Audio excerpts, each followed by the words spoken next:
C'est une entreprise qui prend en compte les limites planétaires. Donc, contrairement à la plupart des autres qui considèrent que les ressources qui sont nécessaires au business sont illimitées, et donc on peut taper dans le stock autant qu'on veut sans conséquences. Non, il y a des conséquences, parce que le stock n'est pas illimité précisément.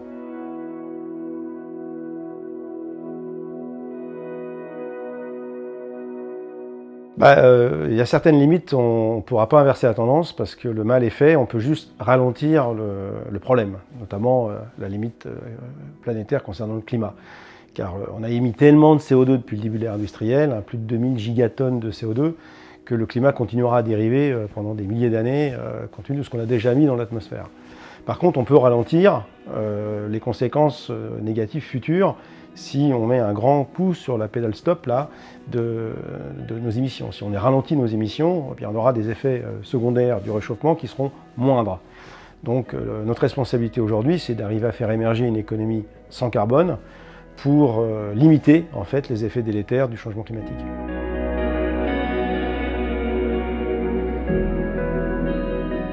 Il n'y a qu'un seul business model qui est viable, c'est celui de la fonctionnalité, de l'économie de l'usage, qui permettra donc aux entreprises de fabriquer moins de produits, donc moins de pression sur les ressources, moins d'énergie consommée pour fabriquer les produits, mais une plus grande intensité d'usage de ces produits parce qu'on va les proposer à un grand nombre d'utilisateurs qui ne vont pas les utiliser forcément en même temps.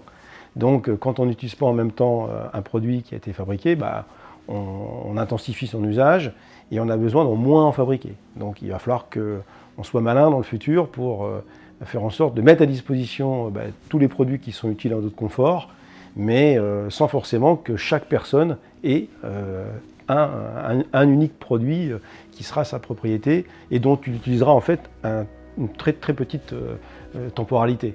Et ça, c'est plus possible de continuer d'avoir un usage trop égoïste de la plupart des produits qui nous entourent.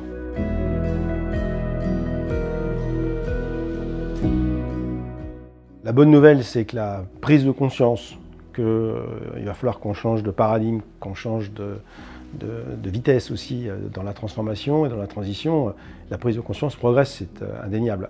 Ça progresse, hélas, pour des raisons qui sont évidentes aujourd'hui, c'est que les changements climatiques ne se voyaient pas, et aujourd'hui, il se perçoit dans notre vie quotidienne presque. Et donc c'est un peu la peur que ce soit encore plus grave qui nous fait réagir. Donc il aurait fallu qu'on anticipe beaucoup plus, mais maintenant c'est trop tard. Donc la bonne nouvelle, c'est que la prise de conscience s'opère chez les jeunes et aussi chez les moins jeunes, mais surtout chez les jeunes parce qu'ils se disent « Oh là là, mais à ce rythme-là, qu'est-ce que ça va être quand j'aurai l'âge de mes parents, ne serait-ce que ça ». Maintenant, la mauvaise nouvelle, c'est que même si les choses se transforment petit à petit, on ne va pas à la bonne vitesse par rapport à ce que nous disent les scientifiques. Donc il faut accélérer.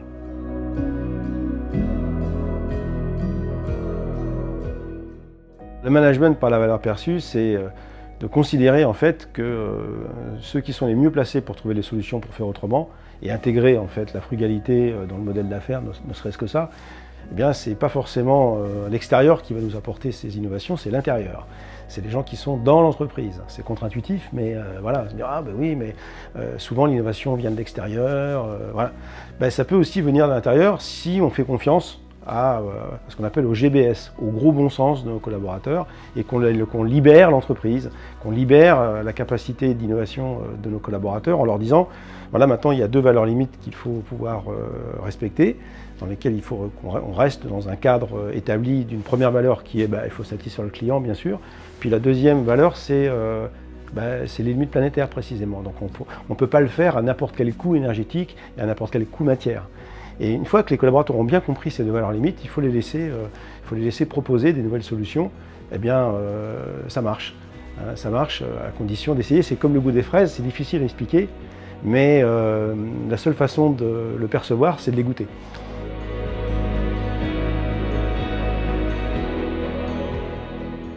Il faut lire le livre « L'entreprise contributive », il y a 43 exemples, et là, il y a de quoi faire pour retrouver le modèle qui va vous apparaître le plus exemplaire.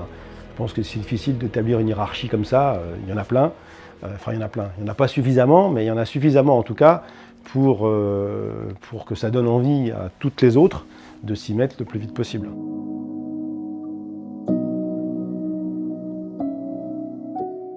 Alors, il y a plein de freins, hein. Ça c'est sûr que s'il n'y avait pas de frein, ce serait tellement simple. Non, le premier frein, c'est l'ignorance de la gravité de la situation, l'ignorance du temps qui nous reste pour réagir. Ça, c'est un frein majeur. Il y a un deuxième frein qui est, on est dans une économie qui prône la futilité, le dérisoire, le non essentiel, et on nous incite même à cultiver cette façon d'hyper-consommer, qui ne nous rend pas heureux d'ailleurs, mais il y a plein d'artefacts qui sont mis en place par les entreprises, par les publicitaires, etc., pour nous inciter à acheter des choses dont on n'a pas vraiment toujours besoin, avec de l'argent qu'on n'a pas toujours. Et tout ça, ça ne pourra pas durer éternellement. Donc c'est un modèle, en fait, un modèle économique qui est obsolète, qui était basé sur une croyance fausse de l'infinitude des ressources, ce qui est bien sûr faux, on le sait depuis maintenant des dizaines d'années, hein, si on avait pris le temps d'écouter Meadows. Et maintenant, il faut revenir au bon sens, c'est-à-dire produire de la valeur sans détruire le vivant. C'est possible, ça nécessite de mettre en place cette économie de la fonctionnalité, cette économie de l'usage, avec des produits qui vont durer beaucoup plus longtemps, qui seront bien sûr éco-conçus, qui ne seront pas programmés, dont l'obsolescence ne sera pas programmée. Et si on arrive à faire ce shift, eh bien, on peut promettre à nos enfants un monde un peu plus durable.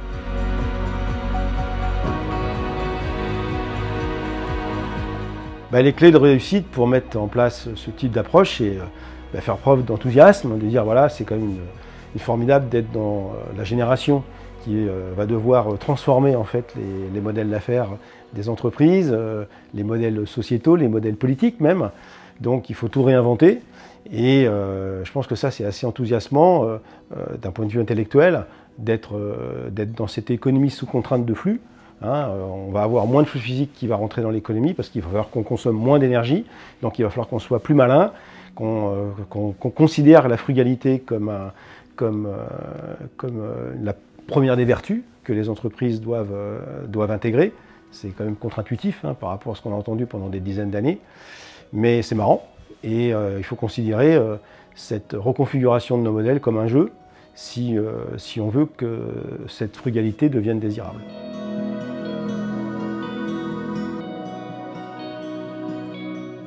Écoutez, le Summer Camp, c'est bien, il faut parler de tous ces sujets, en parler beaucoup, de manière à déclencher la hola de la vertu de l'entreprise contributive, c'est-à-dire qu'un petit nombre de gens motivés, sincères, engagés, eh bien, par leur enthousiasme, par leur capacité d'entraînement, puissent faire en sorte que ceux qui ne se sont pas encore intéressés à ces sujets le fassent le plus vite possible.